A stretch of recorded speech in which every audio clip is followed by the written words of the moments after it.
In this video, I'll discuss the include source feature.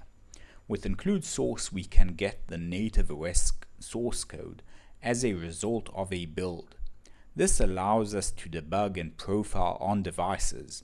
Notice that this isn't meant for manual native OS coding, as we have the native interfaces feature that allows you to write native code. Still, include source is a very useful tool when working with native interfaces, and I recommend checking that video out too. We can activate include source by launching codename1 settings and checking the include source flag.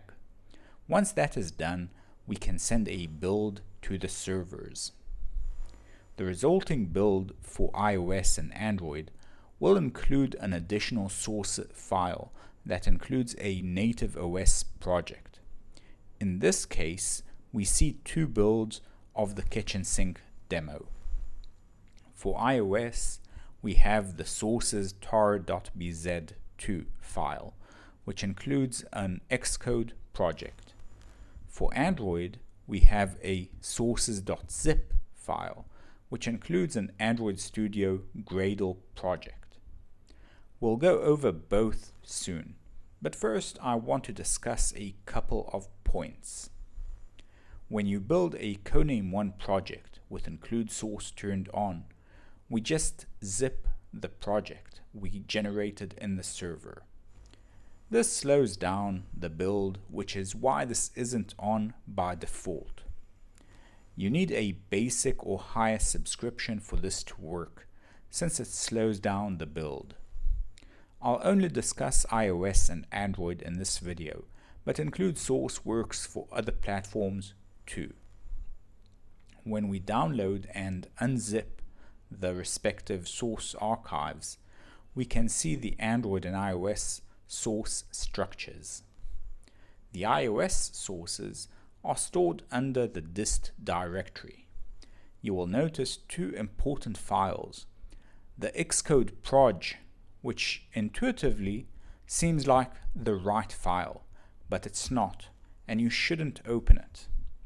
Instead, you need to open the XC workspace file. This file includes the full project, and that's the project that will run. When we double-click the XC workspace file, we get a warning about a file downloaded from the internet, and then Xcode launches.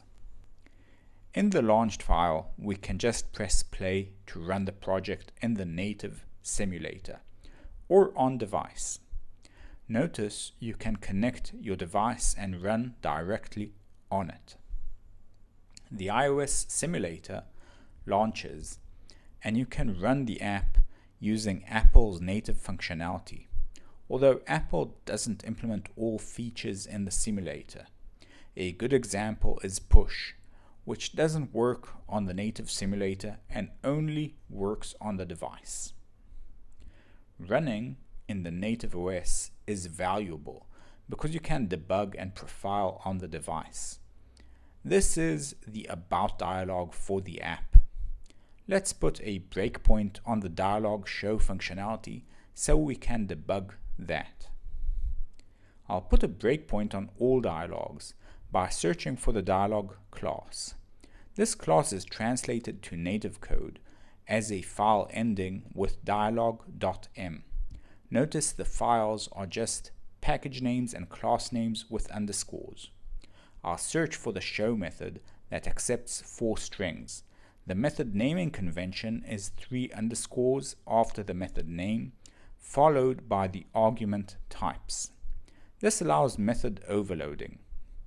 Objects are listed with their full class name of Java lang string. This makes finding the right show method pretty easy. We can now set a breakpoint here. In the simulator, I open the dialog, and now the breakpoint is triggered. I can inspect the variables by hovering over them. I can look at them in the variable section at the bottom too. Printouts appear on the bottom right, and the full stack trace is on the left, where I can see the 4 class and method names. I can click specific stack frames and walk up the stack to inspect the methods that triggered the show method all the way back to the original Lambda call from the kitchen sink demo. This is a remarkably powerful tool, and it's especially useful when debugging native interfaces. Moving on to Android, we launch Android Studio and open an existing Android Studio project. We select the directory containing the Gradle script file. We get a warning about the Gradle location in the server and then wait a long while for Android Studio to launch. Once Android Studio launched, it will fail to compile the code. We need to open the Preferences API for Android Studio to fix that. The preferences can be opened from the menu in Mac and Windows, although in slightly different locations.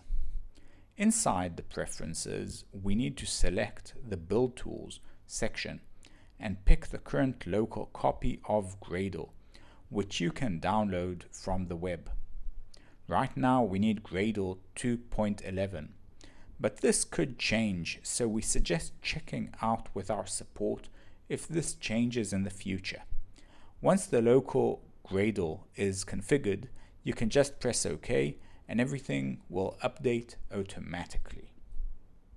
Now we can just press the debug button and pick the device in the UI. Notice that on Android, debugging on devices is much faster than using the Android emulator, which is why I'm using a device here. Let's place a breakpoint in dialog like we did in the iOS version. We can see the source code of codename 1 and the Android implementation right here, and open the dialog class. Within this class, we can find the show method with 4 strings and set a breakpoint here.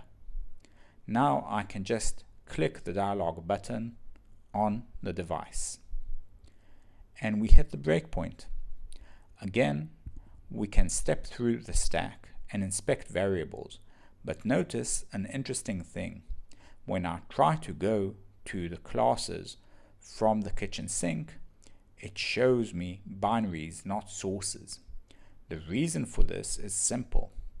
When you build a native app, only the binary classes are sent to the server.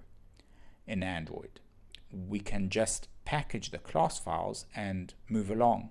In iOS, we translate all the class files to C files, so we have native sources for everything. Thanks for watching. I hope you found this helpful.